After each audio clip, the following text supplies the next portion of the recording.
When we talk about school readiness, our main point is the child should be able to very easily transition from home to school environment.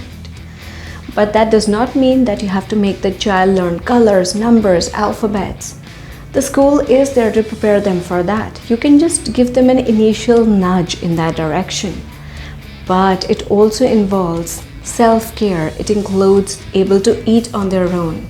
Sometimes even being toilet trained very well. Unless, of course, you're sending your child to a play school. So they should have information about this. Again, not only this, their social skills should be good as well because they have to deal with the teachers, they have to deal with the supporting staff, they have to deal with other kids in the class. So when to stop, when not to interrupt, when to listen to the teacher.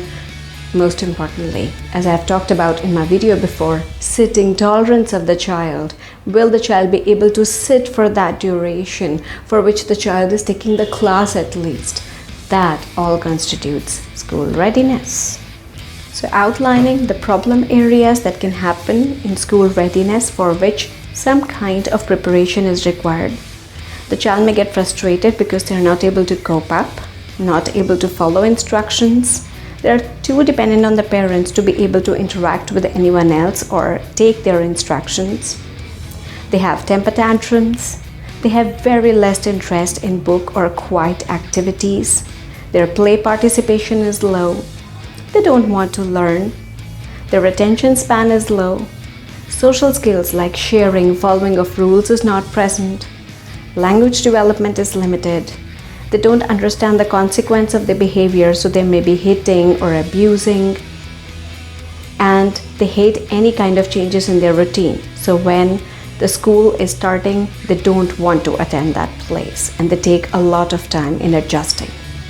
Once we have talked about these problems, the question is how to take care, how to prepare for a child for this schooling. School readiness basically requires 6 main aspects only. The first and very simple one is try to wean off any kind of physical and emotional help that the child needs. What do I mean by that? Don't be with your child? No. So for example, try to make them independent for eating, for basic dressing, for informing about toileting. So they should be open to ask help from anyone that is available, not just dependent on the parents, or they are not able to be in a social situation without their parents. All these things should be managed.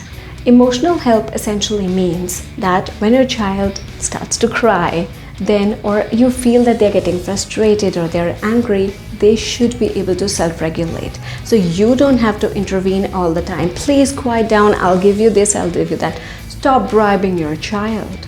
Bribing is not going to help them. It's only going to increase or make it difficult for the child to be ready for school.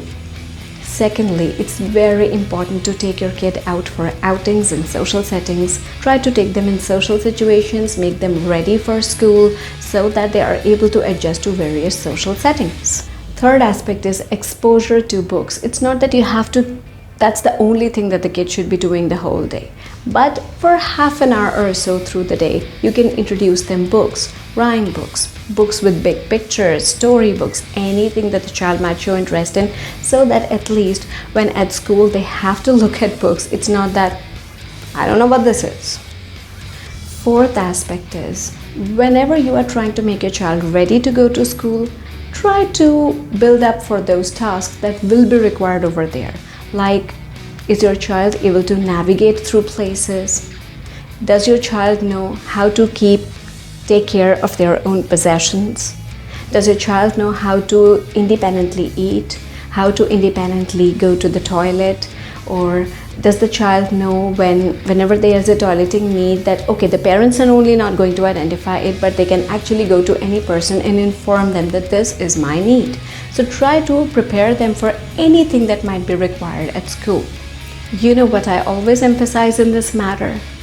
You don't have to make your kids write alphabets, numbers necessarily, but what you can try to do is at least hand them over a pencil, a crayon, anything that they like, so that they can at least scribble and have the tendency to at least hold something in their hand. Visual aids for guiding is excellent. Visual aids in terms of showing them different pictures, showing them different objects, trying to relate them together. All of these things are really going to help your child. So use as many visual aids as possible so that it's easy for your child to learn, even for following your routines. And finally, you can check out my videos over there. Always try to make your kid work for 3 main skills: visual perception, eye-hand coordination, and visual motor skills. Try to train your child in these matters, and it's really going to help your child to be able to adjust to school easily. School readiness will become easier for you, fun for you, and you won't feel any kind of difficulty. Let me know how this video was. Was it informative for you? Leave it in the comments below. Any other video suggestions that you have for Road to Rehab channel. We'll meet soon.